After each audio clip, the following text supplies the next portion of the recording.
તો હેલો દોસ્તો, કેમ છો? સ્વાગત છે તમારું અમારી YouTube channel the Chirag education હબમાં. તો ચાલો શરૂ કરીએ. તો કે આગળના વિડીયોમાં આપણે બહુપદી વિશે ઘણું બધું શીખ્યા. હવે એક થોડો નાનકડો ટોપિક એટલે કે બહુપદીના જે શૂન્યો હોય છે તેની વાત કરવાની છે. તે વાત કર્યા પછી આપણે જે સ્વાધ્યાયના દાખલા છે અને કેવા દાખલા પૂછાય છે તે આપણે અહીંયા ગણીશું. તો વિડીયો શરૂ કરતા પહેલા જો તમે અમારી ચેનલ ઉપર નવા હોય તો ચેનલને સબસ્ક્રાઇબ કરો, વિડીયોને લાઈક કરો, વિડીયોને શેર કરો અને તમારા 10મા ધોરણના ભણતા જે મિત્રો છે તેમને મોકલવાનું તો ભૂલતા જ નહીં. તો ચાલો શરૂ કરીએ. ચાલો તો હવે આગળ વાત કરીએ તો બહુપદીના શૂન્યો કે બહુપદીના શૂન્યો એટલે શું. ચલો બહુપદીના શૂન્યો મતલબ આપણે સમજીએ. તો કે બહુપદીના શૂન્યો વિશે જ્યારે વાત કરવામાં આવે ત્યારે કઈક વ્યાખ્યા આવી બને છે કે જે કિંમત આગળ બહુપદીનું મૂલ્ય શૂન્ય થઈ જતું હોય. ચલો લખી દઉં આપણે કે જે કિંમત આગળ બહુપદીનું મૂલ્ય શૂન્ય થઈ જતું હોય તો તેને બહુપદીના શૂન્યો કહે છે. કે જે કિંમત આગળ બહુપદીનું મૂલ્ય શૂન્ય થઈ જતું હોય તે કિંમતને બહુપદીના શૂન્યો કહેવાય છે. હવે જો કઈ રીતે કે આપણે શબ્દ કેવા શું માંગો છો, ચલો આપણે એક નાનકડા ઉદાહરણ દ્વારા સમજીએ. કે સમજો કે આપણે કોઈ ઉદાહરણ આપ્યું છે કે આ px બરાબર સમજી લો કે 8 માઇનસ એક્સ આપ્યા છે. ઓકે, શું આપ્યું છે? 8 માઇનસ એક્સ. હવે આમાં કેવું થશે કે હવે આ મૂલ્યોનું શું કરવાનું છે? શૂન્ય. મૂલ્ય કરવાનું છે શૂન્ય. હવે આ એક્સ ની જગ્યાએ હું એવી તો કઈ કિંમત મૂકું? આ એક્સ ની જગ્યાએ એવી તો હું કઈ કિંમત મૂકું કે જેનાથી આનું મૂલ્ય શું થઈ જાય? શૂન્ય. હવે આવો સિમ્પલ દાખલો છે ને તમને જોતા એમ લાગશે કે સાહેબ શું જોવાનું કે +8 મૂકી દો, પણ મોટી સંખ્યા હોય તો અલગ હોય તો એટલે કઈ રીતે જો તો શું કરવાનું હોય? ધારવાનું. કેવું ધારવાનું કે ધારો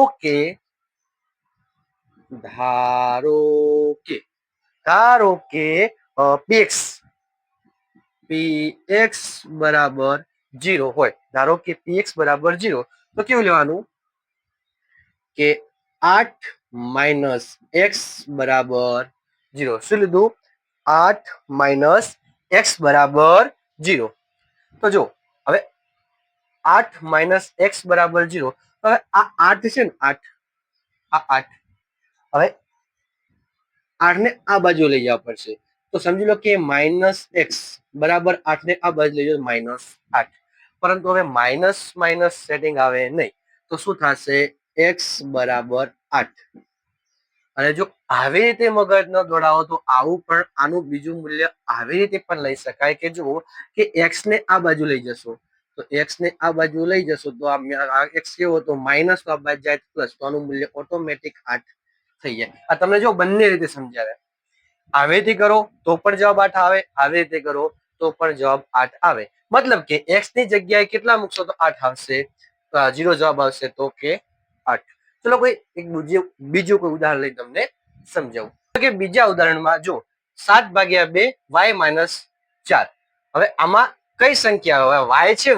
આ y ની જગ્યાએ કઈ સંખ્યા મૂકશું તો આપણનો જવાબ 0 મળે. તો જે આપણે શીખ્યા એ જ કે ધારો કે py બરાબર 0. તો હવે જોઈએ કે 7/2 y-4 બરાબર 0. હવે જુઓ 7/2 y બરાબર અહીંયા 4 માઇનસમાં છે, સામે જશે તો પ્લસમાં. પછી આગળ તો કે y બરાબર, હવે 7 અહીંયા ગુણાકારમાંથી અહીંયા ભાગાકારમાં, 2 અહીંયા ભાગાકારમાં છે, અહીંયા જશે ગુણાકારમાં, એટલે કે 4 ગુણ્યા 2 અને 7 અહીંયા ગુણાકારમાં હતા તો આયા ભાગાકારમાં. તો બરાબર 4 દુ 8/7. એટલે કે y ની જગ્યાએ આપણે 8/7 મૂકશું તો આપણો જવાબ કેવો મળશે? શૂન્ય એટલે કે હવે કીધું શું કે જે કિંમત આગળ, હવે સમજો કે જે કિંમત આગળ બહુપદીનું મૂલ્ય 0 થઈ જતું હોય તો તેને બહુપદીના શૂન્યો કહે છે. તો આ કિંમત જો અહીંયા આપણે y હતા તો y જગ્યાએ કઈ કિંમત મૂકવાથી જવાબ 0 મળે? તો આવું આપણે શોધવા માટે અહીંયા 0 ધાર્યા તો આપણે જવાબ કેટલો મળ્યો? 8/7. તો કે y ની જગ્યાએ હું 8/7 લખીશ તો આ બહુપદીનું મૂલ્ય મને કેટલું મળશે? 0 મળશે. ચાલો તો આગળ વાત કરીએ તો હવે શૂન્યોની સંખ્યા.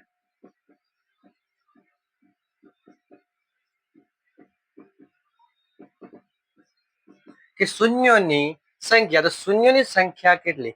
કઈ રીતે? મીન્સ કે જો હવે પહેલી વસ્તુ હતી આપણે સુરેખ બહુપદી.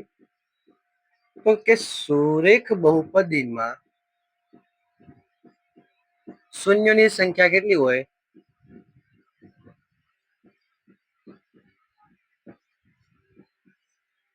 એક જ હોય. સુરેખ બહુપદીમાં શૂન્યોની સંખ્યા કેટલી હોય? એક જ. કે સુરેખ બહુપદીમાં શૂન્યની સંખ્યા ફક્ત એક જ હશે. કેટલી હશે? એક જ. જ્યારે હવે બીજી બહુપદી કઈ હતી? તો કે દ્વિઘાત બહુપદીના વધુમાં વધુ બે જ શૂન્યો હશે. કેટલા? બે જ. કે દ્વિઘાત બહુપદીમાં શૂન્યોની સંખ્યા વધુમાં વધુ કેટલી હશે?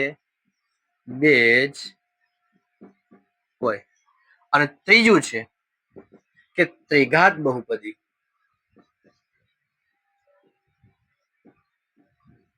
તો ત્રિઘાત બહુપદીમાં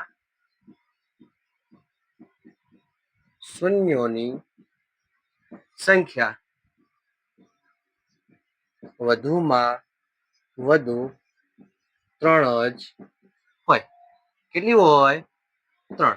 હવે આ શું? જો ફરી એક વાર કે જે સુરેખ બહુપદી હોય તેમાં શૂન્યોની સંખ્યા કેટલી હોય? ફક્ત એક જ હોય. કેટલી હોય? એક જ. કેવી રીતે? જો કે સમજી લો કે આપણે એક બહુપદી લઈએ સુરેખ બહુપદીમાં કે x-4. તો આપણે શૂન્યની સંખ્યા જ્યારે આપણે કરીએ તો કે x-4 બરાબર 0 લઈએ તો x બરાબર કેટલા આયા? 4 આયા. તો આપણને કેટલા શૂન્યની સંખ્યા કેટલી મળી? એક જ મળી. આવી રીતે શૂન્યો શોધવાના આવશે.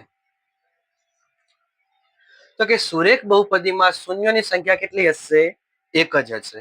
દ્વિઘાત બહુપદીમાં શૂન્યોની સંખ્યા વધુમાં વધુ બે જ હશે અને ત્રિઘાત બહુપદીમાં શૂન્યોની સંખ્યા વધુમાં વધુ 3 છે. આ જ્યારે MCQ પૂછાય તો MCQ માં પૂછાઈ જાય તો ખાસ ધ્યાન આપવું કે સુરેખમાં એક જ હશે, દ્વિઘાતમાં બે શૂન્યો હશે, આ ત્રિઘાતમાં વધુમાં વધુ કેટલા શૂન્યો હોય? 3 જ શૂન્યો હોય છે. ચાલો તો હવે આગળ વાત કરીએ તો કે સ્વાધ્યાય 2.1. જો સ્વાધ્યાય 2.1 ના જ્યારે દાખલા પૂછાય તો કેવા કે આકૃતિમાં કોઈ બહુપદી px માટે y બરાબર px નો આલેખ આપેલ છે કે y બરાબર px નો આલેખ આપેલ છે તો કે px ના શૂન્યોની સંખ્યા શોધો. કોના શૂન્યોની સંખ્યા શોધવાની છે?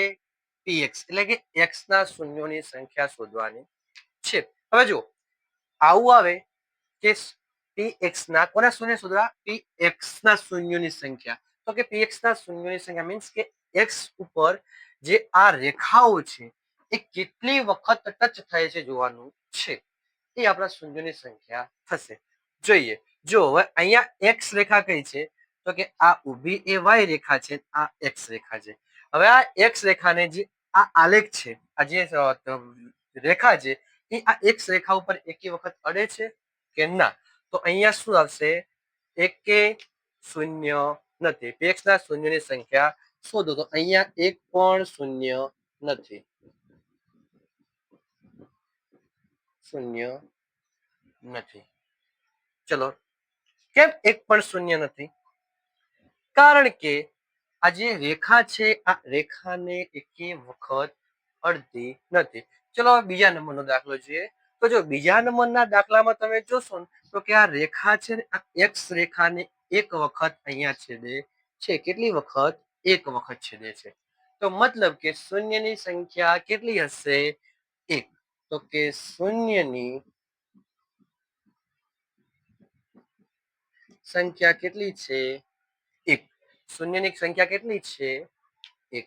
તેવી જ રીતે જો હવે અહીંયા જોઈએ તો કે આ એક્સ રેખા ઉપર આ રેખા કેટલી વખત છેદે છે? તો જો આ 1 વખત, આ 2 વખત અને આ 3 વખત. બીજે કોઈ છેદતી નથી. તો શૂન્યની સંખ્યા કેટલી હશે?